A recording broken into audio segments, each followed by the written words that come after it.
Okay, we are here with hot boxing prospect and son of Evander Holyfield, Evan Holyfield. Evan, are you there?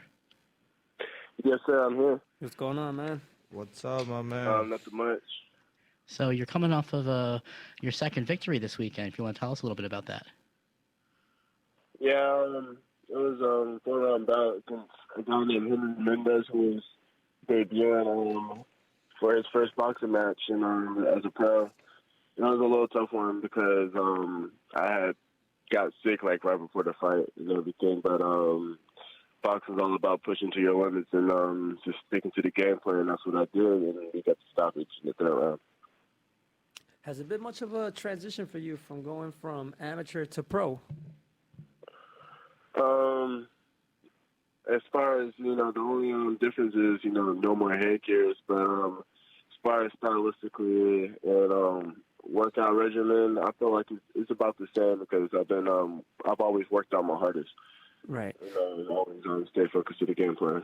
Now, let me ask you, Evan, being the one and only Evander Holyfield's son, has that added more pressure to your career as a professional fighter? I think it really depends how you really put into the perspective. And inside my perspective, I don't take it as a lot of pressure. I just take it as an opportunity to really outgrow my father's shoes, and that's something that he truly believes himself. As far as family goes, each generation always gets better, and it says that in the Bible. And my dad always told me that he believes it. Now you were very in demand. A lot of promoters were trying to sign you. How did you come about signing with Main Events?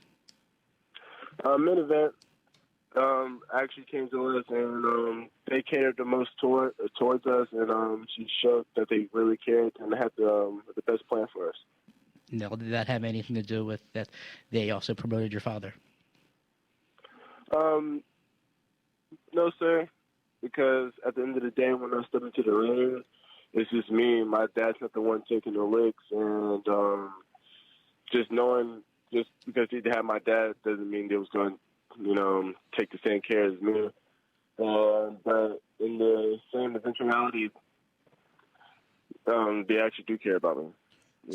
So Evan, you debuted on a Canelo Kovalev card, such a big card, but one of the biggest cards this year. How did it feel to make your pro debut on such a big stage? It was such a blessing just to get the opportunity to showcase my skills on a big card like that. But I've been to Vegas a couple times, and I had seen all those cars. It was just really just an experience just to be a part of to work alongside of some of my favorite boxers. Yeah. So now, growing up with a father that was a legend, what's your earliest boxing memory with your dad?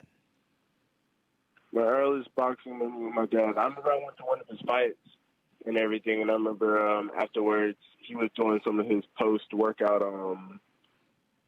like supplements and stuff like that. And me and my brother asking him what it was, and he was like, "Hey, you want to have some?" And we tasted it. It was like really nasty. He was like, "This is what dedication tastes like." It's funny. I actually trained your brother Evander Jr. Yeah. Yeah. Oh, yeah, Yeah. yeah. I The trained him elder. in the gym one time, and I believe he used to play football, right? Yeah, yeah. He used to play for Auburn. Yeah, and all you guys, you guys got your father's physique. You guys are tall, trim, strong guys. And how has your father influenced your career?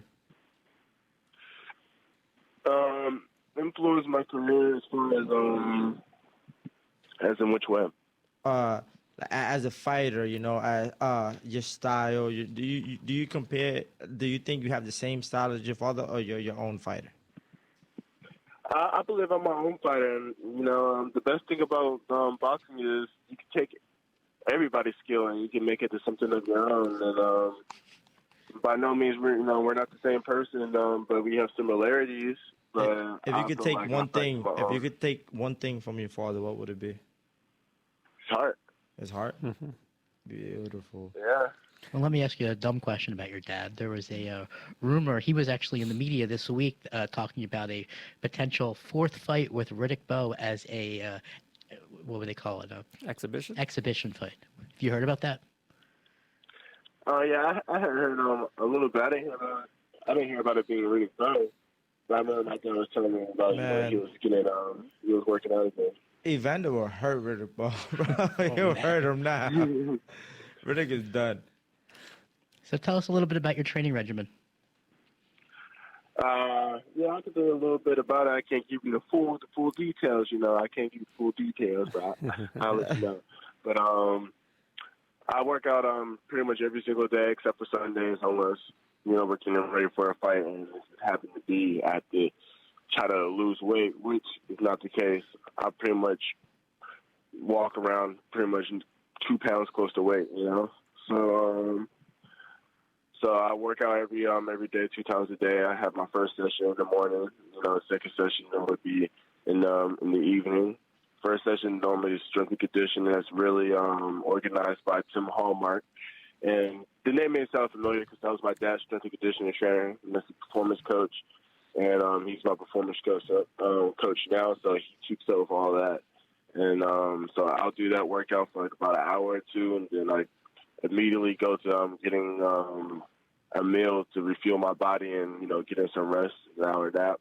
Then I go into my second workout, which is boxing, and that's when we should work on the sweet science. But I gotta say though, Evan, that what I find most impressive about you at the age of 21 is that you have already published a book, 12 Rounds to Winning for the Youth. Can you talk to us a little bit about that?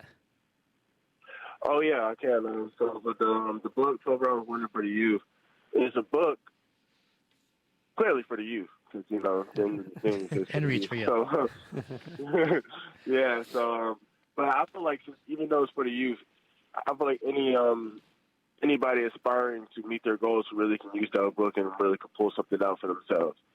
So with that type of book, I'm only 22 years old, so I really would consider myself part of the youth, especially as the way as generations really kind of seem to change, especially with technology.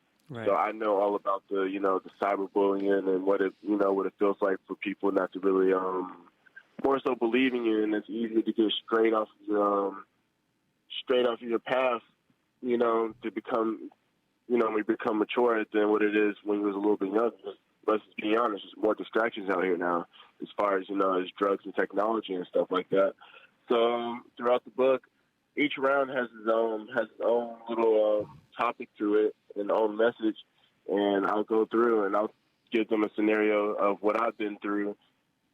So therefore, I can relate it to the youth, because most of the people, when you're kind of youthful and young, your parents would be like, "Hey, don't do this," but inside your mind, honestly, most kids be like, "Well, what do they know? They never done anything like this. They haven't been where I've been standing." But that's why I related to my cause in the book. I've been there, I've done that, so I can give them That's impressive. a situation of I've been there. Therefore, this is how it worked out for me. It may not be that exact situation for you, but you're not the only person that's going through that, and I'll give them the tips on how I got through it and how it can help them. But at the end of the day, you can give anybody all the tools. It's going to be up to them to use them and, to put them into action. That's amazing. Well, for everyone listening, you can purchase his book on evanholyfield.com. Now, Evan, talking about the junior middleweight division, is a division filled with a lot of talent. You got Tony Harrison, Julian Williams, Islander Lara. What are your thoughts on that Tony Harrison, Charlo rematch? Oh, who I think is going to win? Yeah, what is your prediction on that fight? That's always a different thing. The first one was actually pretty close. It's kind of like pretty much what do you like? If you like boxing and everything, then you go do Tony Harrison. Tony Harrison won. He worked behind that jab and he put it together. But some people only look at the big shots, and if that's what you like power and stuff. And Jamal Charlo or Jamel. Now, looking 5 years from now, what would be your dream matchup in the junior middleweight division? 5 years from now, it's really kind of hard to tell, because really kind of hard to say, because some of the champions right now are kind of they're kind of already up there in age, and have the shelf life and stuff like that. How would you match yourself in the future against like a Charlo or Landry Lara? Oh, in 5 years? In 5 years, I believe I'd be definitely up to that level and definitely seasoned with that type of experience and everything to be able to compete on that level. Well, and who do you think is the man at that weight class? Who's the man to beat? Evan Probably Holyfield. Let him know. Evan Holyfield's the man to beat. Oh, of course, you're Holy. I really can't say. I think Eric Wandelora is the one that really seems like he has the type of skills to, to really solidify himself in the division. He only got beat by Hurd, and that was a pretty tough guy. But Julian Lewis is looking pretty good though. So, Evan, do you have any idea when you're going to fight again? I believe I'm done for the rest of the year. I had talked to my team, and they were talking about January and February as the most possible. Sounds good. Well, Evan, we really appreciate you joining us, and we hope you can join us again. All right, thank you, sir. Thank you very much. Take care, man.